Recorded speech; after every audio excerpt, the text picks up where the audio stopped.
দেখো আমাদের অঙ্কটা কি বলছে, বলছে কি আমাদের একটা কন্ডিশন দিয়ে দিচ্ছে। বলছে কন্ডিশনটা কি, যে বলছে 2x² প্লাস বলছে 5xy প্লাস বলছে 3y² ইকুয়াল টু যদি আমাদের 1 হয়, তাহলে আমাদের এখান থেকে কি বলছে dy/dx এর মান কত হবে সেটা আমাদেরকে নির্ণয় করতে হবে। তাহলে আমরা এখান থেকে লিখতেছি, আমাদের কি বলছে যে 2x² প্লাস বলছে 5xy, এবার কি বলছে প্লাস বলছে 3y², এটা ইকুয়াল টু কি বলছে 1। তাহলে আমাদের dy/dx যেহেতু আমাদেরকে বের করতে বলছে, তাহলে আমরা কি করব, যেহেতু নিচে আমাদের x আছে তার জন্য কি করব আমরা, যে x এর সাপেক্ষে অবকলন করে পাই, যে x এর সাপেক্ষে সাপেক্ষে অবকলন করে পাই। তাহলে যদি আমরা x এর সাপেক্ষে অবকলন করি তাহলে আমরা এখান থেকে কি পাবো, তাহলে আমরা এখান থেকে পাবো যে d/dx ইন্টু কত হচ্ছে আমাদের 2x² প্লাস হচ্ছে 5xy প্লাস হচ্ছে 3y² ইকুয়াল টু কী হচ্ছে যে d/dx 1।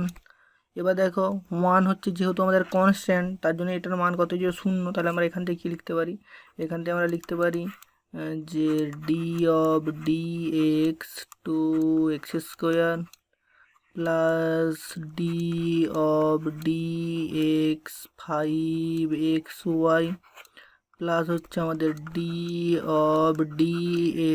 3y² ইকুয়াল টু কী হচ্ছে, এটা যেহেতু কনস্ট্যান্ট তার জন্য এর মান হয়ে যাচ্ছে 0।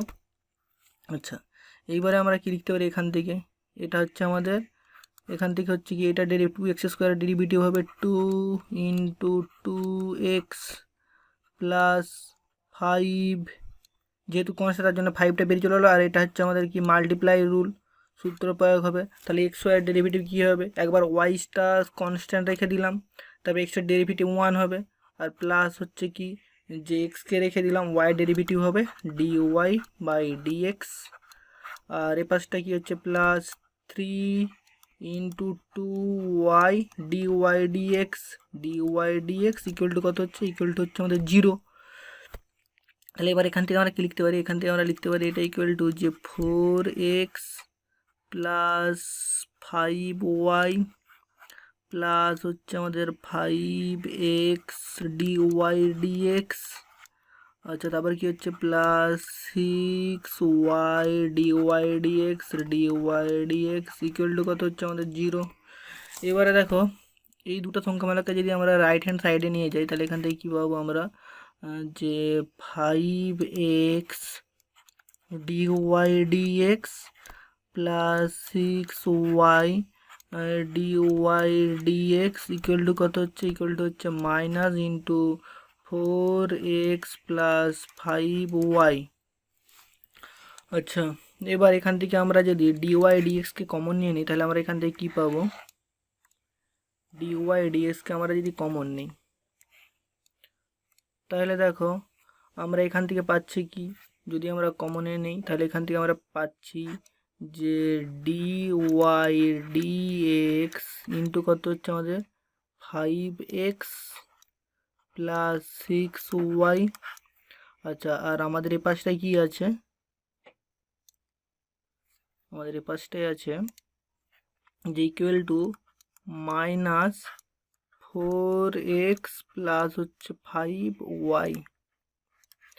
তাহলে আমরা এখান থেকে কি লিখতে পারি, এখান থেকে আমরা লিখতে পারি এটা ইকুয়াল টু যে dy/dx ইকুয়াল টু কি হচ্ছে minus 4x 5y divide by কি হচ্ছে যে 5x প্লাস 6y। তাহলে এইটাই হচ্ছে আমাদের উত্তর। তাহলে আমরা কি পেলাম এখান থেকে, যে dy/dx এর ভ্যালুটা কত পেলাম, যে আমরা পেলাম এই মানটা, যে dy/dx।